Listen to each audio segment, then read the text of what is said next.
Sintayong kalahkan rekor Alfred Riedel. Manuver Sintayong hadapi Irak. Garuda bertolak ke Irak tanpa TC. Jadi jangan skip videonya dan simak berita selengkapnya.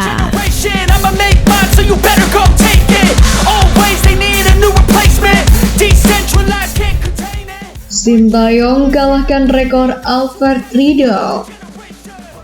Sintayong resmi melewati catatan Alfred Riedel sebagai pelatih timnas Indonesia. Kepastian ini terjadi usai skuad Garuda sukses menyapu bersih 2 kemenangan atas Brunei Darussalam. Hasil ini pun membuat sang pelatih sukses mencatatkan kemenangan ke-21 sebagai pelatih timnas Indonesia.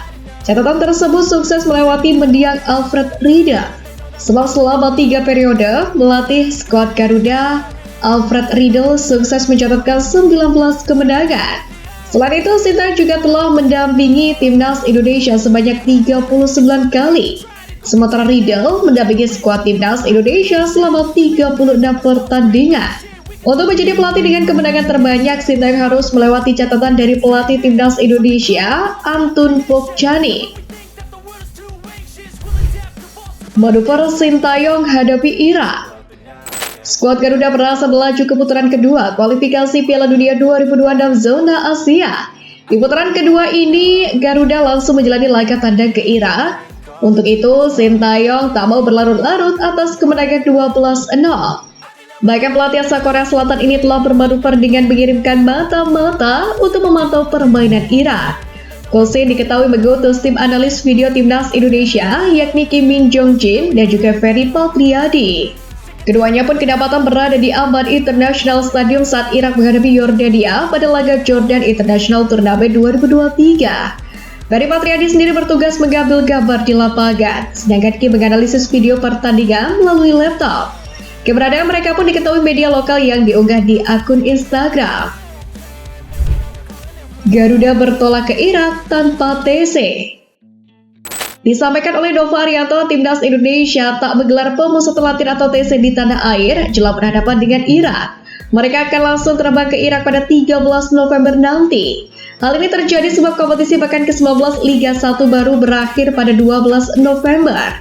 Untuk itu, tim pelatih memutuskan baru akan mengumpulkan para pemain pada 12 November 2023. Dengan demikian, skuad Garuda dipastikan bakal berangkat ke Irak tepat H-3 sebelum pertandingan. Pada kesempatan ini, Nova Arianto pun mengungkapkan bahwa timnas Indonesia akan menjalani latihan taktikal langsung setelah tiba di Irak.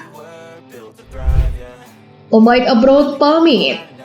Timnas Indonesia telah menyelesaikan perjuangannya di putaran pertama kualifikasi Piala Dunia 2026 zona Asia. Dengan demikian, para pemain abroad pun pamit kembali ke klub masing-masing. Pemain abroad yang juga tampil sebagai bek timnas Indonesia, Asnawi Magola pun pamit dan siap kembali ke Korea Selatan. Hal ini ia ungkapkan melalui unggahan Instagram resminya. Hal yang sama pun juga dilakukan oleh Sein Patinama. Bahkan ia mengaku tak sabar untuk menghadapi putaran kedua nanti.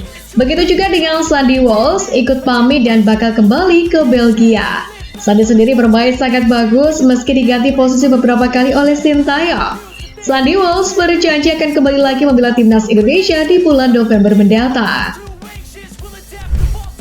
Timnas Indonesia away ke Filipina. Menantang tim di grup F kualifikasi Piala Dunia 2026, timnas Indonesia akan lebih dulu bermain away saat bersuara dengan Filipina di kualifikasi Piala Dunia 2026 zona Asia. Dalam hal ini, PSSI mengumumkan untuk laga melawan The Azkals, pertandingan lebih dulu digelar di kandang lawan, mengingat pada 21 November 2023 sedang digulirkan Piala Dunia U17 2023 di tanah air. Sementara itu, dalam menyebut perjuangan Garuda, pengamat sepak bola nasional Akmal Marhali menyatakan bahwasanya timnas Indonesia punya kans untuk lolos ke putaran ketiga kualifikasi Piala Dunia 2026. Namun, skuad Garuda harus bekerja keras lebih dulu dalam putaran kedua. Vietnam loyo, timnas Indonesia wajib curi momentum. Akhir-akhir ini, The Golden Star Warriors seperti kehilangan mental bermainnya. Tim besutan Philippe Troussier itu baru-baru ini memainkan 3 laga persahabatan. Namun naas, The Golden Star Warriors tak mendapatkan hasil bagus di 3 laga itu. Tak hanya itu, anak asuh Philippe Troussier bahkan tak mampu menceploskan satu pun gol ke gawang lawan mereka. Di balik hasil minor yang diterima oleh Vietnam, kubu timnas Indonesia pun patut berbahagia.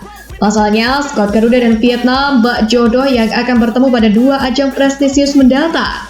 Loyonya penampilan Duan Van Hau dan kawan-kawan harus dimanfaatkan oleh Garuda untuk mengungguli sang rival abadi di 2 ajang prestisius. Timnas Indonesia bikin Malaysia panik. Skuad Garuda berhasil mencatatkan performa gemilang usai berhasil menggulung Brunei Darussalam dalam 2 laga di putaran pertama kualifikasi Piala Dunia 2026. Dengan 2 kemenangan ini, Ramadan Sananta CS telah berhasil memperbaiki posisi ranking dari 147 naik ke 145. Tayal ini menjadi sorotan media Malaysia makan bola. Mereka pun seperti terlihat panik. Apalagi Harimau Malaya baru saja melorot 3 tangga di ranking FIFA. Tentu apa yang dicapai Timnas Indonesia jadi sebuah alarm serius bagi Malaysia. Striker Timnas Indonesia disandingkan dengan Messi. Media Vietnam kini puji penyerang Timnas Indonesia Ramadan Sananta. Pujian tersebut dituliskan oleh Soha.vn. Padahal sebelumnya, sang media sempat menuliskan kritik keras kepada penyerang Persis Solo tersebut, di mana media ini pernah menjuluki Ramadan Sananta sebagai kaki kayu. Sananta mendapatkan julukan tersebut karena terlalu banyak menyia-nyiakan peluang selama Piala AFF U23. Namun media tersebut akhirnya menarik kritikan tersebut. Maka media Vietnam memberikan prediksi yang bagus soal Ramadan Sananta. Namun jika dihitung secara global, Messi bukanlah satu-satunya pemain yang menduduki puncak daftar gol di kualifikasi Piala Dunia 2026.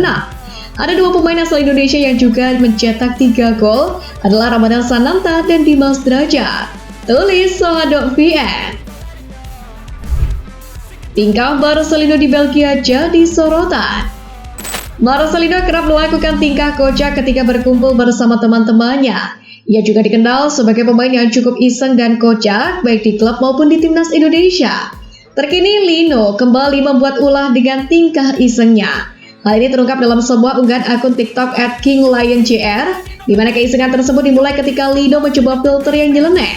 Ia pun menjajalnya di kedua orang rekan timnya di KMSK Denze. Rekan yang pertama tampak biasa saja.